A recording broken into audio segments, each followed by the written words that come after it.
салом бинандагони азиз ва хуш омадед ба барномаи ахбори озодӣ ки бо таҳаввулоти тоҷикистону ҷаҳон шуморо шуно мекунад. имрӯз 31 июл ин мавзӯъҳоро дар мадди назар дорем. эрон гуфтааст ки аз исроил барои куштори Исмоил Ҳания интиқом мегирад. исроил мегӯяд қатли раҳбари сиёсии ҳамос роҳро барои сулҳ боз мекунад.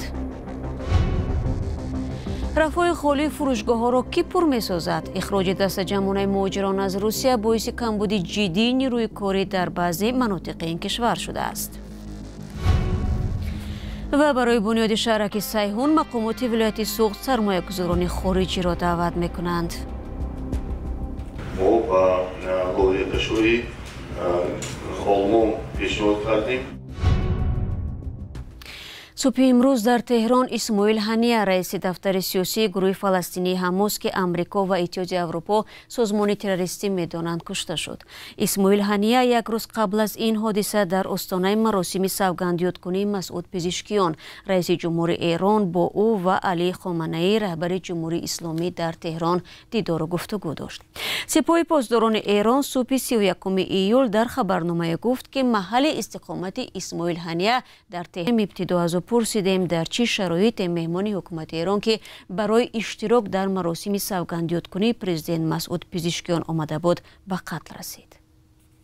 آقای اسماعیل هنیه در محل اقامتش در تهران حدود ساعت 2 بامداد امروز چهارشنبه بود که هدف قرار میگیره و کشته میشه به همراه یکی از محافظانش. طبق اطلاعاتی که در اینجای کار وجود داره محل اقامت آقای اسماعیل هنیه یک منطقه امنیتی در شمال تهران بوده، یک منطقه که در اون به عنوان استراحتگاه جانبازان یاد میشه، کهنه سربازانی که در جنگ‌های مختلف ایران جمهوری اسلامی بهتر بگم زخمی شدن. یک منطقه نظامی بوده که هدف قرار میگیره. به گفته سپاه پاسداران یک پرتابه محل این اقامت هدف قرار داده. پرتابه میتونه راکت باشه، میتونه موشک باشه، میتونه پهپاد. اما بعضی از رسانه‌های اسرائیلی میگن که یک موشک از خارج از آسمان ایران شلیک شده و منجر به کشته شدن اسماعیل هنیه شد. البته تا اینجای کار که ما داریم صحبت میکنیم هنوز اسرائیل به طور رسمی مسئولیت این حادثه و این اتفاق کشته شدن اسماعیل هنیه رو بر عهده نگرفته. این صحبت‌ها گمانی‌زنی‌ها یا صحبت‌های تلویحی برخی مقام‌های اسرائیلی هست، از جمله وزیر میراث فرهنگی اسرائیل که صحبت از این کرده که این یک اتفاق بزرگی بود که میتونه باعث صلح بشه و گفته باید تک تک این افراد از میان برداشته بشن و صلح با اینها صحبت درستی نیست و نتیجه بخش نخواهد بود. саволи дигари мо аз шораи радиои фардо Илё Ҷазоирӣ ин буд ки вокуниш ва ё интиқоми Эрон аз ин куштор чӣ хоҳад буд؟ ببین خب خیلی ها کشته شدن طی سالهای گذشته و ایرانی متحدش بعد انتقام دادن، ولی خب انتقام به چه شکل بود؟ بزرگترین انتقامی که ایران داشته چند ماه پیش بعد از کشته شدن محمدرضا زاهدی فرمانده ارشد سپاه قدس نیروی قدس سپاه پاسداران در کنسولگری جمهوری اسلامی در دمشق بوده که ایران یک حمله موشکی و پهپادی گسترده به سمت اسرائیل داشت، حمله که البته زیانهایی در اسرائیل به وجود نیاورد که گفته میشد این یک هشدار بوده به اسرائیل اون حمله که اون شب صورت گرفته که بعد از اون مسئله دنبال نشد. الان ایران به چه شکل میخواد پاسخ بده هنوز مشخص نیست، به خاطر اینکه همه تحلیلگران و ناظران و همه مقام‌های سیاسی میگن که نه ایران یا نه اسرائیل به دنبال جنگ گسترده نیستن.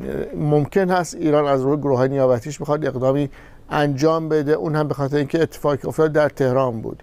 صحبت‌های زیادی داره مطرح میشه، از جمله بیانیه‌ای که آیت الله علی خامنه‌ای رهبر جمهوری اسلامی منتشر کرده که این بیانیه گفته انتقام گرفته خواهد شد و اسرائیل زمینه رو برای انتقام فراهم کرده و صحبت از خونخواهی کرد. اما بیانیه‌ای که سپاه پاسداران منتشر کرده گفته ایران و گروه‌های مقاومت انتقام خواهند گرفت. این نشون میده که احتمالاً ایران از گروه نیابتی از جمله حزب الله، خود حماس، جهاد یا حوثی‌ها استفاده کنه برای یک حمله‌ای به اسرائیل، برای یک پاسخی به اسرائیل که هنوز ابعادش مشخص نیست. وضعیت در خاورمیانه وضعیت ثابتی نیست و هر آن میتونه وضعیت از کنترل خارج بشه. با تشکر از همکارم ایلو جزایری. در این بیان اسرائیل میگوید در نتیجه حمله هوایی به بیروت فرمانده بلندپایه گروه حزب الله لبنان فواد شکر کشته شد. ارتش اسرائیل در شبکه ایکس نوشته است که شکر حمله های حزب الله را رهبری میکرد. 27 ایول بر اثر حمله موشکی در تپه های جولان 12 نورس اسرائیلی به هلاکت رسید.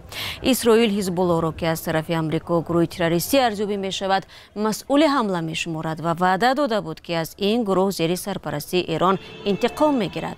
حزب الله دست داشتن در حمله به تپه های جولان را رد می کند. میرویم به روسیه. مقامات روسیه در نیم سال جوری 10,000 شهروند خارجی را از حدود این کشور بیرون کردند. طوری به نظر می رسد ریت‌های پیوسته در ماه‌های اخیر و اخراج مهاجران باعث شده است که در بعضی ولایت‌های روسیه کمبود جدی نیروی کاری به عمل آمده است. کیومرسیاتو در گزارشش آمار مهاجران دپورت شده و پیامد آن را نقل می کند. رفع‌های بعضی از مغازه‌ها در روسیه خالی ماندند. ساکنان یک هفته باز از غیب زدن نان و آرد، آبهای شیشگی و دیگر محصولات از بعضی فروشگاه‌ها شکایت دارند. در این باره یک عده نشریه‌ها خبر داده ولادیمیرسکی نووست ذکر کرده است که کمبود محصولات بعد از رفتن عمومی مهاجران به وجود آمد. نشریه مذکور از جمله نگاشته است چنین مشکلات در شبکه سوپرمارکت‌های معروف پیاتروچکا به مشاهده می‌رسد. روزنامه‌نگاران میگویند که رفع‌های این مغازه‌ها در ولایت‌های ولادیمیر، ایوانوو، کاستروما و یاروسلاو خالی هستند. تلگرام کانال میش وضع را بر ریت‌های اخیر علیه مهاجران رفت داد که به نارسایی حدود 1000 کارگر در مرکز تقسیمات باعث شده است. در شرکت X5 گروپ که صاحب شبکه مغازه هاست نیز تصدیق کردند که در مرکز تقسیمات نیروی کاری نمی‌رسد. یکی از کارمندان شبکه به خبرنگاران گفته است رهبریت همه مهاجران به حجت را از کار رانده است. پیشتر ریاست کارهای داخلی ولایت یاروسلاو خبر داده بود که در ماه ایول نیروهای امنیتی در مؤسسه های سودای یکلخت و چکنه عملیات انجام دادند. در پی سنجش‌ها آنها بیش از 40 مورد نقض قانونگذاری مهاجرت را آشکار کردند. اما رهبریت شبکه مغازه‌ها در شرح خود به خبرنگاران گفته است که نرسیدن کارگران یک مشکلی موسمی است. عین زمان در مرکز تقسیمات ولایت یاروسلاو کمبود موسمی قوه کاری مشاهده می شود که به عامل‌های بازار بیرونی از جمله رفتن مهاجران کاری به وطنشان وابسته است. برای حل این گونه مسئله ها ما از منطقه های همسایه روسیه که در آنجا با کادرها مشکلات وجود ندارد ذخیره های علاوگی مهنتی را جلب میکنیم. پیش آمدن کمبود نیروی کاری در منطقه های روسیه در حال است که بنا به اطلاع خدمات فدرالی اجراچیان سعودی در نیم سال جاری از قلمرو این کشور تقریبا 40,000 شهروند خارجی برای نقض قاعده های مهاجرت رانده شدند. در این نهاد یادرس شدند که مهاجران بی‌حجت یا غیر قانونی، شهروندان خارجی و شخصان بی‌شهروند را بر اساس قرار دادگاه مجبوری از روسیه میرانند. اما قانونی که روز 23 ایول قبول شد اکنون به ماموران پلیس هم اجازه میدهد که به حکم دادگاه و در مدت 2 شبانه روز مهاجر را از روسیه اخراج کنند.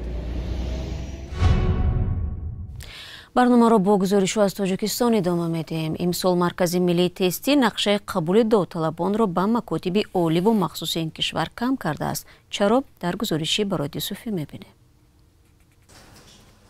بعد از چند سال اجرا نشدن نقشه قبول داوطلبان با مکاتب عالی و میانه مخصوص تاجیکستان با پیشنهاد مرکز ملی تستی چنین نقشه در سال جاری حدود 10% کم کرده شده است.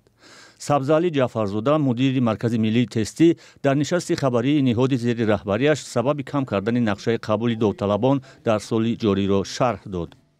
در اینجا مسئله های تکرارشوی اختصاص ها وابسته به سمت دانشکده و دانشگاه ها معین کردن اختصاص هایی که به داوطلبان پیشنهاد کرده می شود و البته وابسته به پیشنهاد ما بعضی قرارها قبول کرده شدند. با گفته نماینده دیگر مرکز ملی تستی سال جاری برای قبول داوطلبان کمی بیشتر از 96,000 جای مقرر شده است، در حالی که این رقم در سال گذشته زیاده از 105,000 بود. سال جاری نزدیک 100,000 داوطلب ثبت نام شده است. موافق نتیجه های تقسیمات ما همگی 65266 نفر داوطلبی در امتحانات اشتراک کرده فالوی گزارش و سوالجویی رو تقسیمات کردیم. از جمله تعداد داوطلبان دوره تحصیلات عمومی اساسی صنف نهم 9024 نفر که این برابر است با 57 از 136% شماره داوطلبان در امتحانات اشتراک کرده فالوی گزارش و سوالجویی شده، یعنی در زمینه صنف نهم.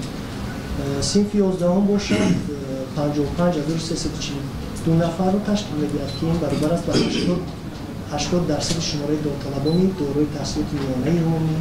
با گفته عبدالواسط شادینیا، حالا کمی بیشتر از 20,000 داوطلب امکان شرکت در تقسیمات تکراری را دارند. دور دوم تقسیمات داوطلبان با مکتب‌های عالی و میانه مخصوص از 12 تا 15 اوگوست برگزار خواهد شد. کم شدن شماره داوطلبان تحصیل در مکتب‌های عالی تاجیکستان بعد سال 2021 و قبول قانون نوی دعوت به ارتش سر شد. قانون پیشینه دانشجویان را از عهده‌داری‌های حربی آزاد می‌کرد. وقتی که این بند قانون بیکار شد، صف دانشجویان نیز با مراتب کاهش یافت. بنابر بند نوی قانون، ختم کننده های کافدرهای حربی دانشگاه ها نیز دیگر از خدمت در ارتش آزاد نیستند. گزارش نوبتی از شمال تاجیکستان است. مسئولان حکومت سعود گفتند برای بنیاد شهرک سیحون سرمایه‌گذارهای خارجی را جلب خواهند کرد. 9 سال پیش مقامات ساختمان بلندآشیانه ها، مکتب و شفاخانه و کارگاه های معاصر را در اینجا وعده داده بودند. در این مدت به تقریبا 7000 نفر زمین تقسیم شد، اما تعداد خرد خانه ساخته بعضی آن را دوباره به فروش گذاشتند. همکنون ظاهراً این طرح را با کمک دیگر دولت‌ها عملی می‌سازند. فرزان محمدی با جزئیات بیشتر. زمین‌های خشک و خالی، راه‌های خراب، خانه‌های نیمه ساخته، محله‌های کم‌آدم و به مکتب و پزشک. احوال شهرک سیحون در 10 کیلومتری خوجند. مساحت شهرک 2500 گکتر است و به 30 محله تقسیم شده است. به اطلاع دریافتی همگی 70 عائله در اینجا زندگی دارند. بعد از شکایت‌های پی در پی ساکنان سیحون، حکومت ولایت سوخت طرح‌های را برای به انجام رساندن آن تهیه کرده است. مسئله تامین کردن با آب نوشابه، مسئله تشخیص، مسئله تامین کردن با قوه برق، ساختمان راه‌های داخلی شهری که سیحون دوره به اتمام رسانیده.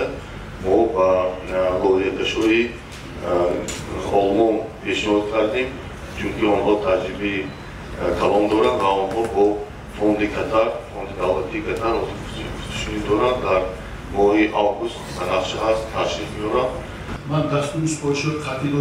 برای بنیاد شهرک 9 سال پیش حکومت تاجیکستان اجازه داد و چندین خانواده‌های احتیاجمند با امید زندگی شایسته از آن منطقه زمین‌های خانه‌سازی و کشاورزی گرفته بودند. اما امیدهایشان با گذشت سالها عملی نگشته است. رجبای احمدزاده رئیس ولایت سوخت هفته گذشته برای روزنامه‌نگاران گفت که همین سال برای ساختمان انشاءات اجتماعی پول اختصاص دادند و راه‌های دیگری تامین نیازهای مردم را پیش می‌گیرند.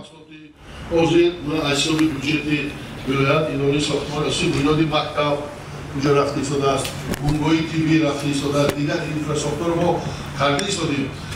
ما دیروز 3 شرکتی با نفوذی کره و چین قبول کردیم برای از آفتاب برق گرفتن 300 تا 500 میگاوات.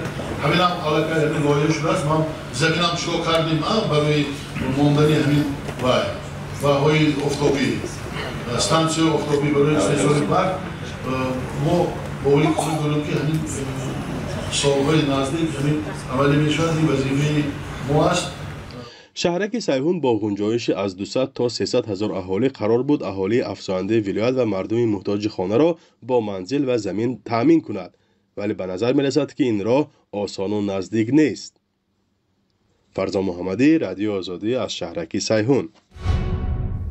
بینندگان عزیز، رسیدیم به پایان نشر نوبتی اخبار آزادی. از همراهیتان منت داریم. اگر میخواهید در جریان خبرهای روز باشید، پس به وبسایت azadi.org و صفحه رادیو آزادی در فیسبوک و تلگرام، ایکس و اینستاگرام و تیک تاک و یوتیوب وارد شوید. شما رو فردا در برنامه منتظریم. خود را احتیاط کنید و خدا نگهدار هر یک شما باشید.